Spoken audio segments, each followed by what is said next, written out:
এই যে এত বড় আন্দোলন করলো মির্জা ফখরুল ইসলাম, হয় উনি ক্ষমতা থাকবেন না রিটায়ার করে চলে যাবে। ওনার ব্যক্তিগত থাকলে থাকতে পারে? ওনার মন্ত্রণালয় চালাচ্ছে ওনার স্টেট মিনিস্টার। উনি একটু এদের কোনো আছে আত্মসম্মান জ্ঞান আছে? বলেন, রাজনীতি কথা বলেন।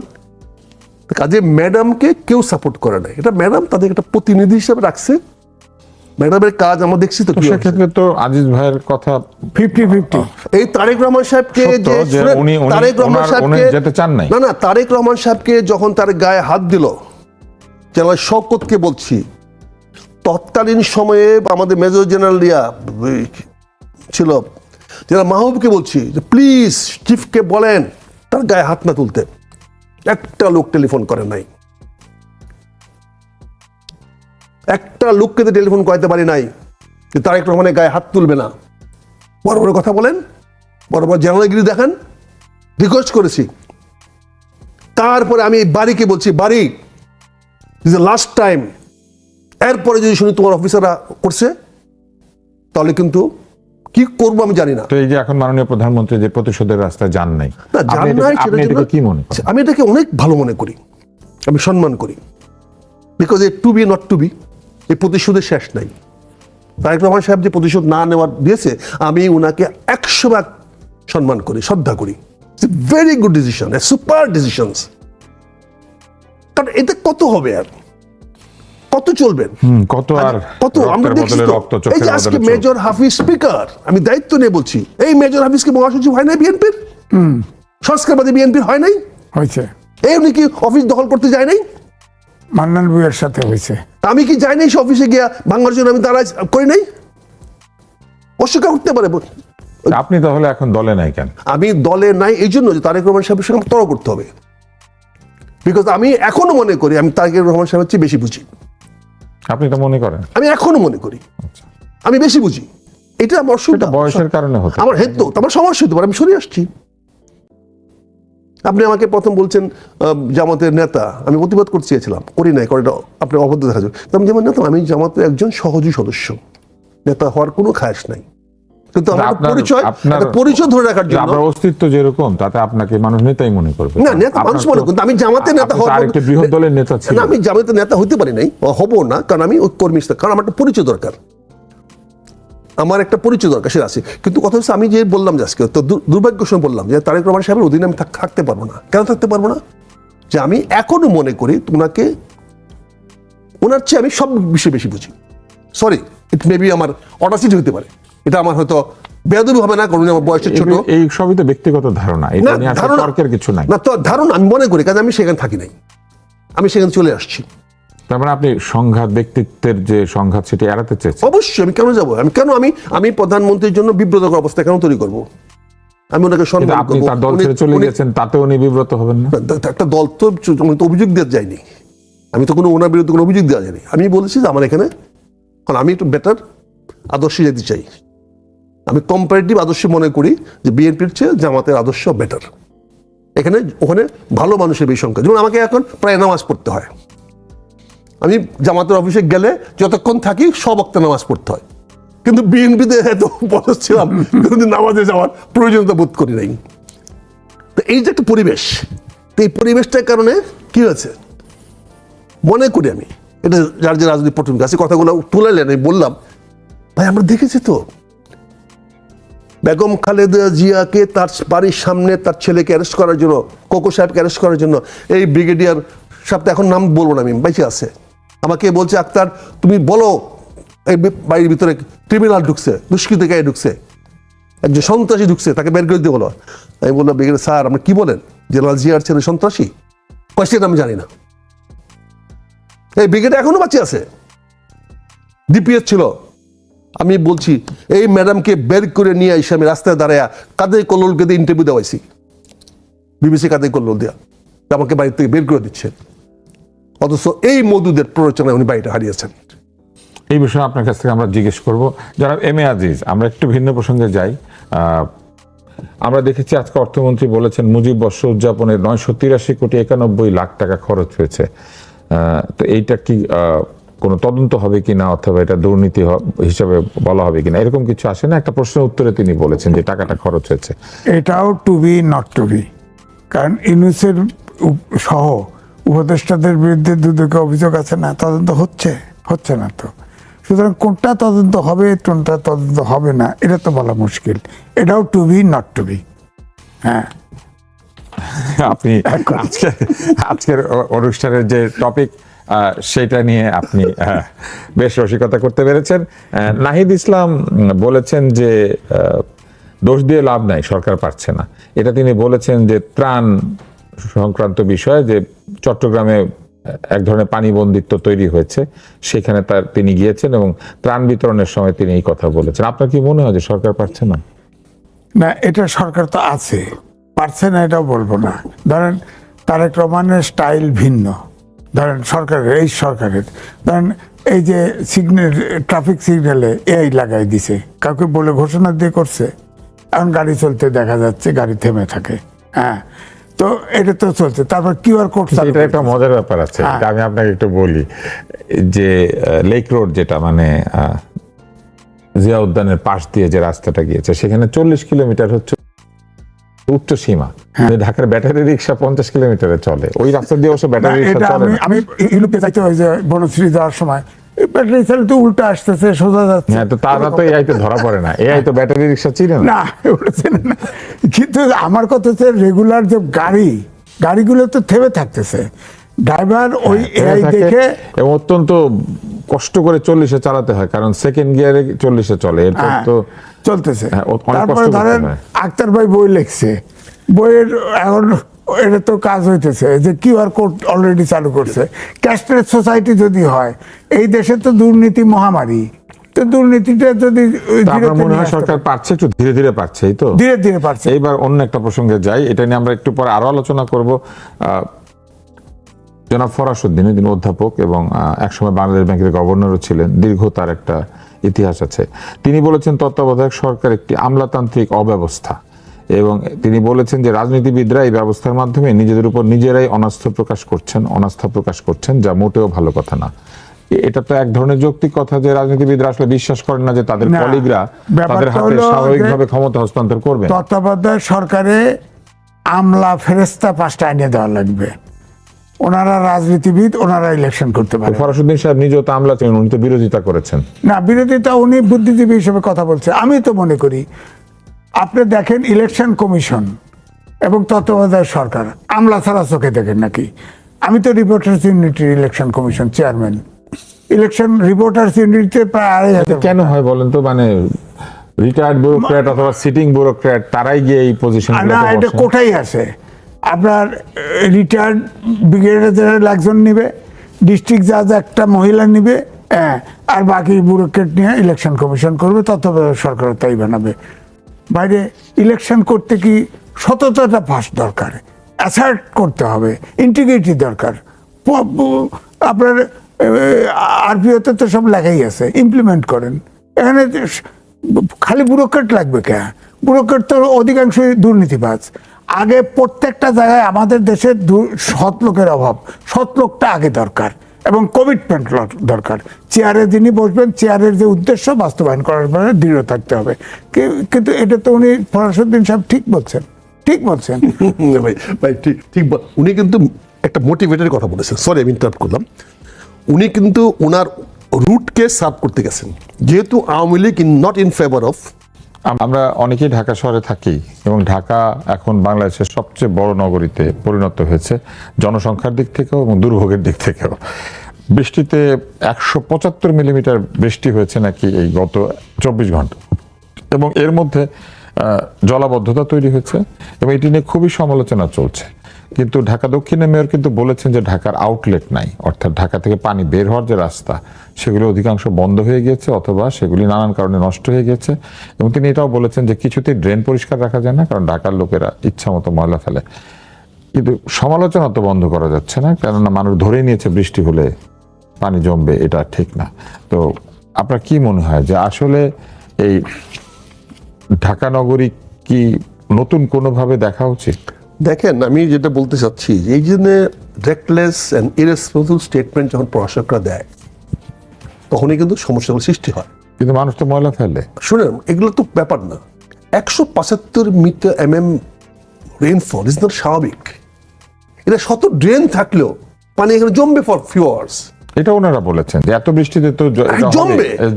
এটা বলেছেন। এখন ধান্দাবাজি করার দরকারটা কি? না, ওনারা এটা বলেছেন 175 mm এর পানির ড্রেন করার জন্য যত হাজার কোটি টাকা ব্যয় ওনারা করতে এটাও হবে, বলেছেন। না যত হাজার কোটি টাকা ব্যয় হবে, আপনি এই যে ড্রেনেজ সিস্টেমটা, তাহলে তো আমার এই প্রশাসক কি করেছেন? আমাকে এই ড্রেনেজ সিস্টেমটা কি করেছেন ওনারা? ওনাদের ব্যর্থতা। তারপরে উনি ওনারা তো বল- মাত্র এসেছেন। এই তো এই জন্য উনি বলছে এই মাত্র ওনার সরকার আর 10 বছর ছিল না, ওনার ঢাকার মেয়রগিরি ওনার পার্টির লোকেরা করে নাই আগে, 17 বছর আগে। আব্বাস করে না, 17 বছর আগেও তো পানি ডুবছে, 17 বছর পরেও তো এরশাদ ক্ষমতা এসে, ডেপুটি মেয়র ছিল। 17 বছর পরেও তো ঢাকা শহরে এসে পানির তলে গেছে। এরশাদ তো এই হাফ প্যান্ট পরে পানি দেখাইছে। এগুলো বলে লাভ কি? অন্যকে দোষারোপ করেন।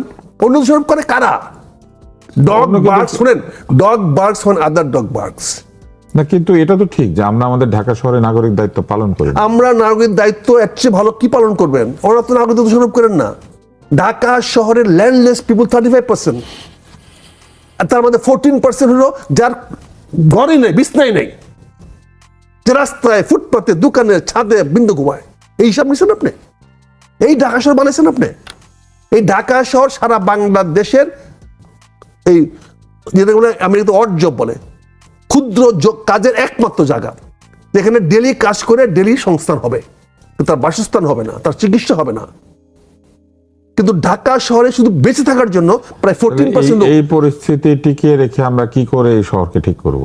না, এই শহরকে ঠিক করতে হলে একজন অনেস্ট, চাঁদাবাজ মুক্ত, ভিশনারি মেয়র দরকার, নট দ্য প্রাইম মিনিস্টার।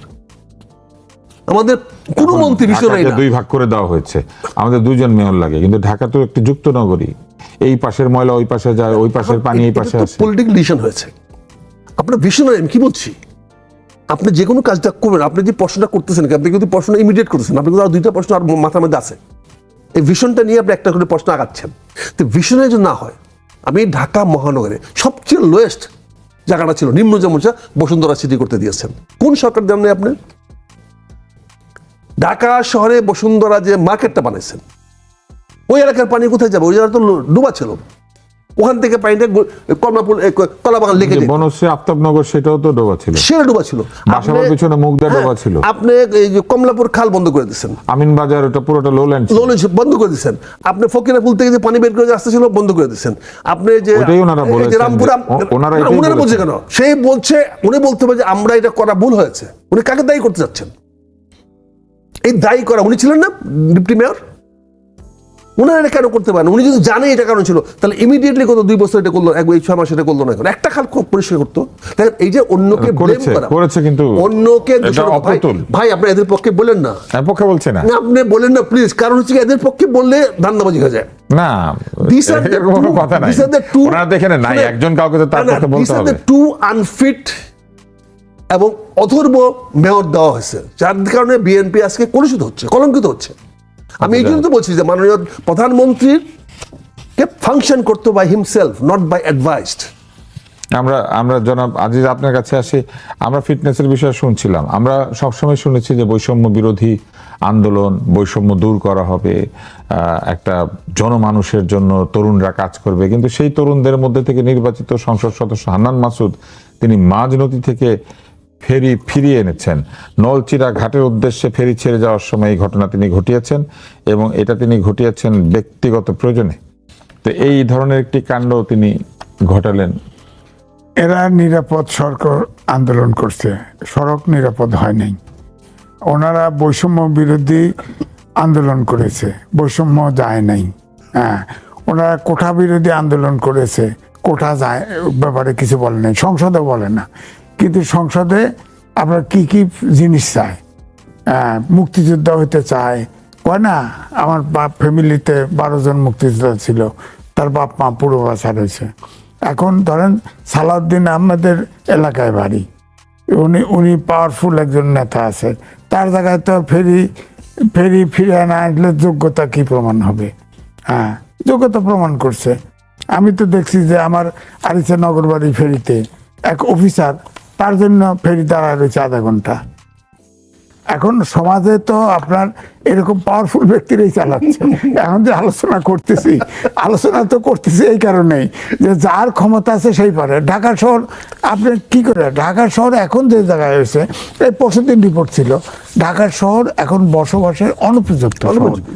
বিশ্বের সবচাইতে অব্যবস্থা হতে 3 নম্বরে। চট্টগ্রামের অবস্থা তো ভালো না। চট্টগ্রামের চট্টগ্রামের অবস্থা আরেকটি আরো বড় খারাপ। দুর্বলতা হচ্ছে যে সমুদ্রের পাড়ে এই নগরীটি, এবং সমুদ্রে যে পানি যাবে, সমুদ্র পৃষ্ঠের উচ্চতা বাড়ছে। হ্যাঁ, কর্ণফুলী নদীর তীরে যখন আপনার বৃষ্টি হয় তখন নদীর উচ্চতা বেড়ে যাচ্ছে, 100 পুরো শহরটা নিচে চলে যাচ্ছে। 108টা নদী নালা আছে চট্টগ্রাম শহরে, এবং রাজশাহী শহর ক্লিন, চট্টগ্রাম শহর সবচেয়ে দর্শনীয়, পাহাড়ও আছে ভিতরে। এই শহরে সব নদী নালা ভর্তি, দখল হয়ে গেছে। এখন 26টা ড্রেন আছে, নদী নালা 100টার জায়গায় 26টা। 26টা সব দখল হয়ে গেছে, দখল হয়ে গেছে। এখন যেটা হয়েছে, বিশেষজ্ঞরা যেটা বলতেছে, ধরেন যে এখন হাইড্রেন করতে হবে, অর্থাৎ এই যে কর্ণফুলী নদী অতিবৃষ্টি হলে পানি ফেপে উপরে উঠে যায়, পানি তো বের হয় না, যা আছে বের হয় না, বরং নদীর পানি ভিতরে ঢুকে। এইটা ক্লিন করে যখন বৃষ্টি হবে তখন পাম্প দিয়ে নদীতে পানি ফেলে দিতে হবে, কারণ তাছাড়া তো উপায় নেই, না পানিতে যাবে না, এবং চাকতাই খালও নাই হয়ে যায়। নাই হয়ে যায়। এখন তো ওই জায়গায় আপনার কোনো মানে ড্রেনও পরিষ্কার করে না, বিরাট বিরাট বাজেট, এই বাজেট তো ব্যাহত হয়ে যায়। আপনার ধরেন পাহাড়ে আপনি দেখেন প্রায় 44 এ পর্যন্ত 44 জন মারা গেছে পাহাড় ধসে। পাহাড় কিন্তু আপনি দেখেন পাহাড় কাটে, পাহাড় পাথর তোলে, পাহাড়ের মালিকানা ওই যে উপরে পাহাড়ের মানে চূড়ায় যে সাধারণ লোকজন বসবাস করা, ওটা হলো পাহাড় দখল করার জন্য ওখানে ঘর তুলে রাখে। যখন আবার জুম চাষ হয়, জুম চাষ হলে সব পুরো পোড়া ফেলায়, যত কলমি লতা পাতা। ঢাকাও ডুবে থাকবে, চট্টগ্রামও ডুবে থাকবে।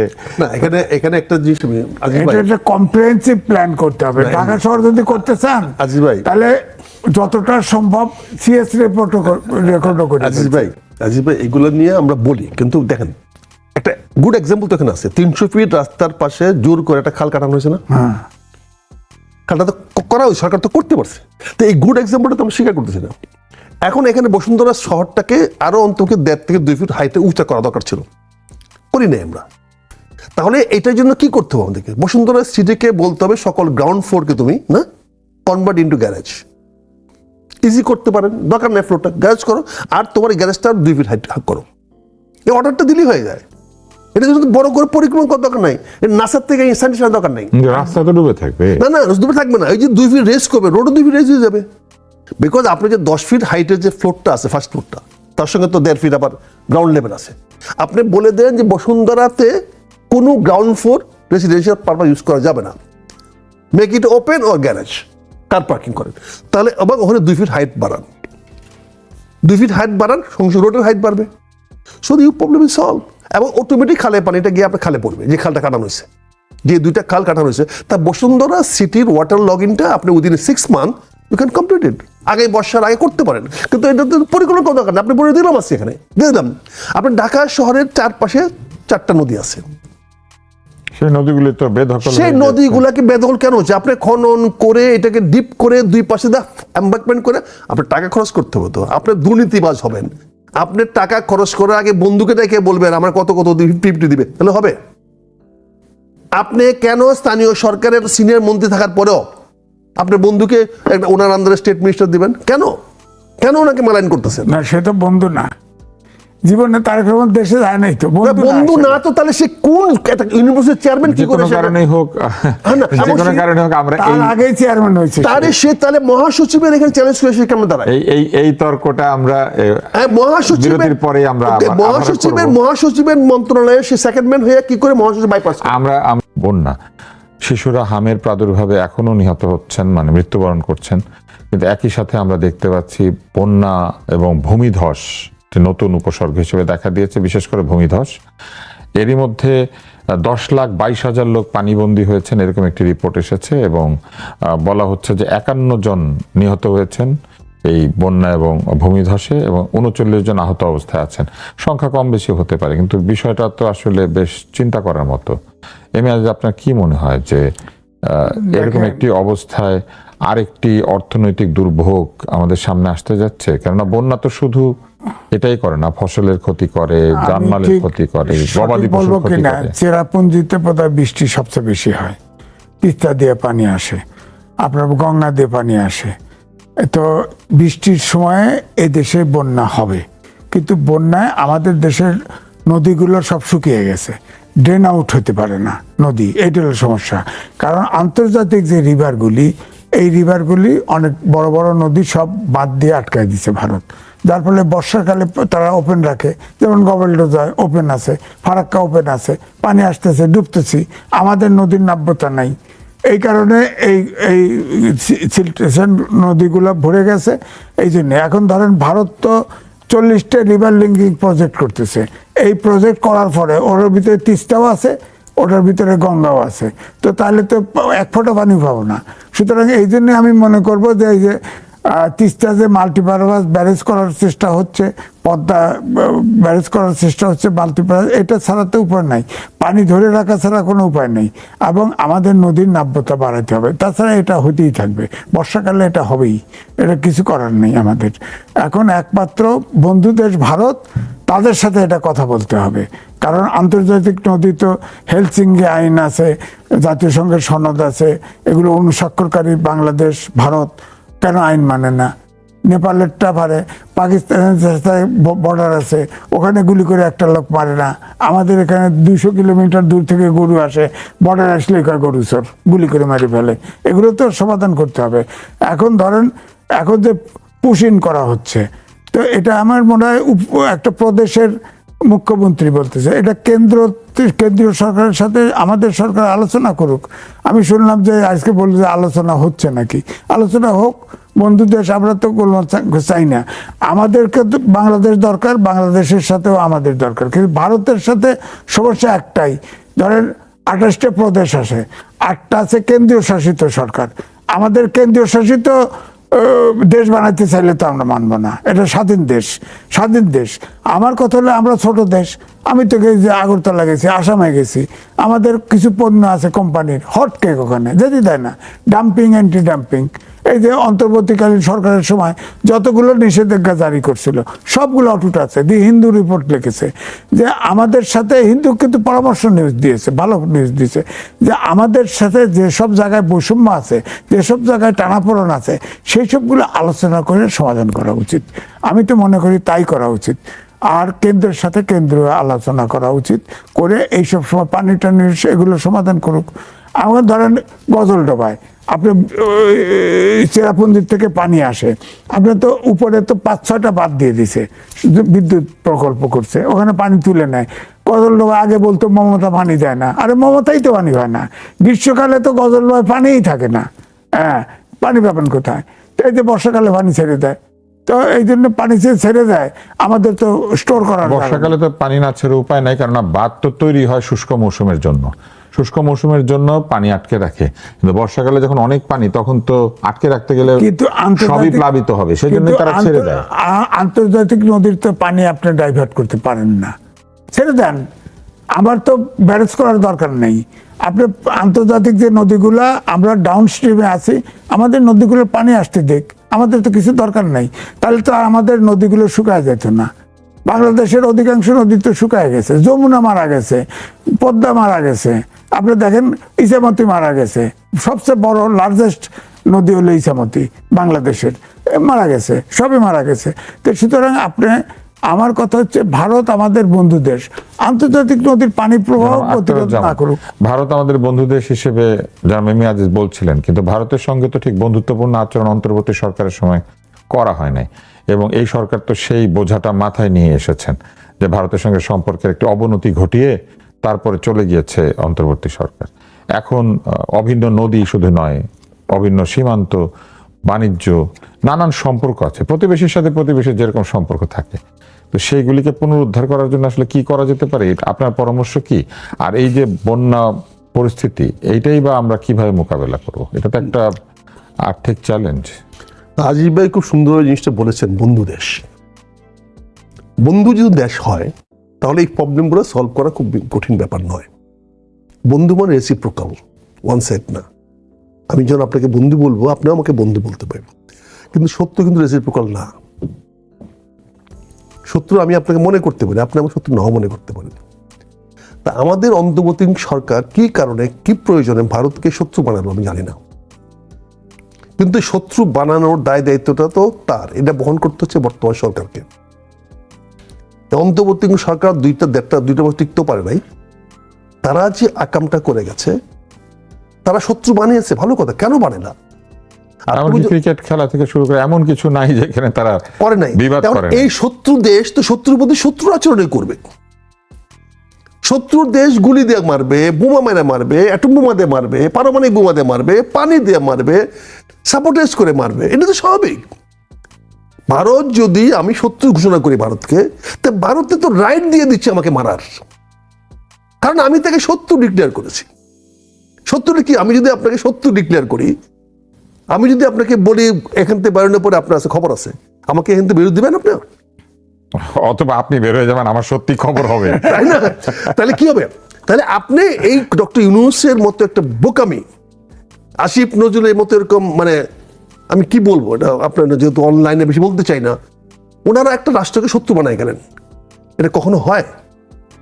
এখন পর্যন্ত ইরানকে আমেরিকা শত্রু বলে না, এখন পর্যন্ত অফিসিয়ালি কি শত্রু বলে? বলছে তোমাদের এই জিনিসগুলো করো, তাহলে আমরা এটাকে করব।